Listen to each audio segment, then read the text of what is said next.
ओन्नमो भगवते वासुदेवाय। श्रीशुक उवाच भगवानात्मनात्मानं रामवुत्तमकल्पकैः सर्वदेवमयं देवमीज आचार्यवान्मखैः होत्रे ददाद्दिशं प्राचीं ब्रह्मणे दक्षिणां प्रभुः अध्वर्यवे प्रतीचीं च उदीचीं सामगाय सः आचार्याय ददौ शेषां यावती भूस्तदन्तरा मन्यमान इदं कृत्स्नं ब्राह्मणोऽर्हति निःस्पृहः इत्ययं तदलङ्कारवासोऽभ्यामवशेषितः तथा राज्ञपि वैदेही सौमङ्गल्यावशेषिता ते तु ब्रह्मण्यदेवस्य वात्सल्यं वीक्ष्य संस्तुतं प्रीताः क्लिन्नधियस्तस्मै प्रत्यर्प्येदं बभाषिरे अप्रत्तं नस्त्वया किन्नु भगवन् भुवनेश्वर यन्नोऽन्तर्हृदयं विश्यतमोहंसि स्वरोचिषा नमो ब्रह्मण्यदेवाय रामाय कुण्ठमेधसे उत्तमश्लोकधुर्यायन्यस्तदण्डार्पिताङ्घ्रये कदाचिल्लोकजिज्ञासुर्गूढो रात्र्यामलक्षितः चरन् वाचो शृणोद्रामो भार्यामुद्दिश्य कस्यचित् नाहं बिभर्मि त्वां दुष्टामसतीं परवेश्मगां स्त्रीलोभी बिभ्रियात् सीतां रामो नाहं भजे पुनः इति लोकाद् बहुमुखाद् दुराराध्यादसंविदः पत्या भीतेन सा त्यक्ता प्राप्ता प्राचेतसाश्रमम् अन्तर्वत्न्यागते काले यमौ सा सुषुवे सुतौ कुशोलव इति ख्यातौ तयोश्चक्रे क्रियामुनिः अङ्गदश्चित्रकेतुश्च लक्ष्मणस्यात्मजौ स्मृतौ तक्षः पुष्कलजित्यास्तां भरतस्य महीपते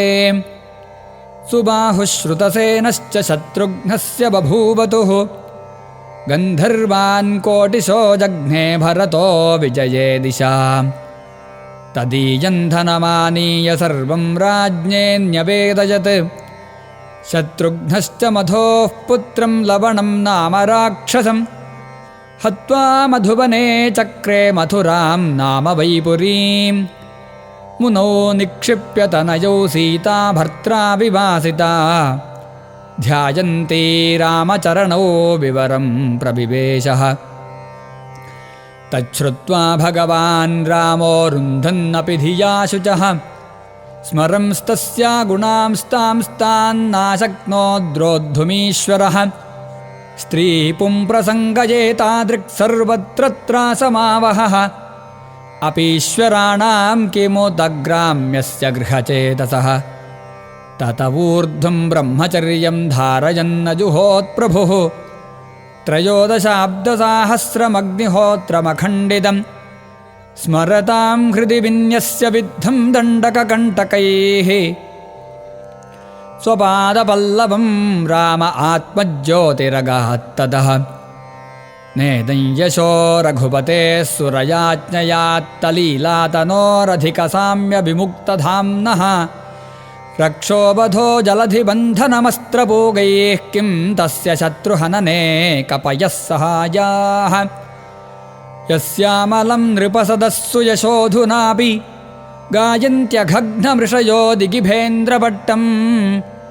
तं नाकपालवसुपालकिरीटजुष्टपादाम्बुजं रघुपतिं शरणं प्रपद्ये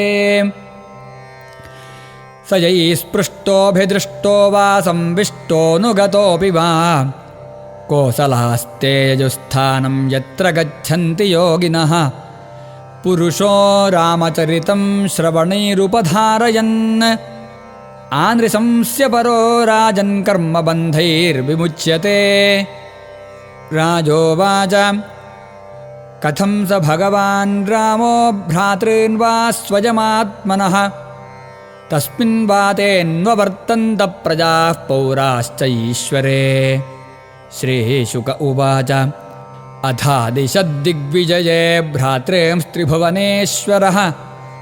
आत्मानं दर्शयन् स्वानां पुरीमैक्षतसानुगः आसिक्तमार्गां गन्धोदैः करिणां मदशीकरैः स्वामिनं प्राप्तमालोक्यमत्तां वासुतरामिव प्रासादगोपुरसभा चैत्यदेवगृहादिषु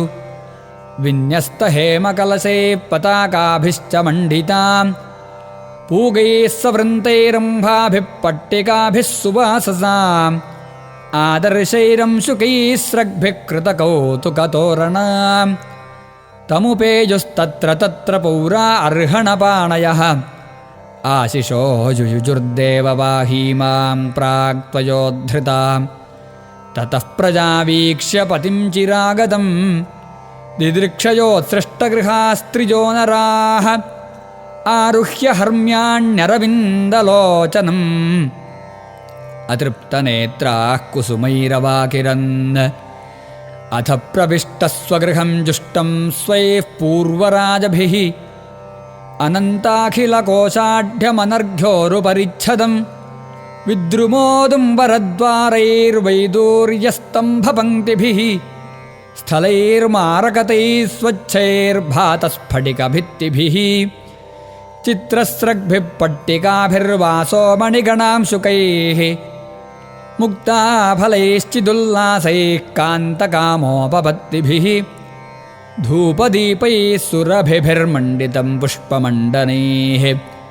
स्त्रीपुंभिः सुरसङ्काशैर्जुष्टं भूषणभूषणैः तस्मिन् स भगवान् रामस्निग्धया प्रियज्येष्ठया रेमे स्वारामधीराणां ऋषभः सीतया किल बुभुजे च यथा कालं कामान् धर्ममपीडयन्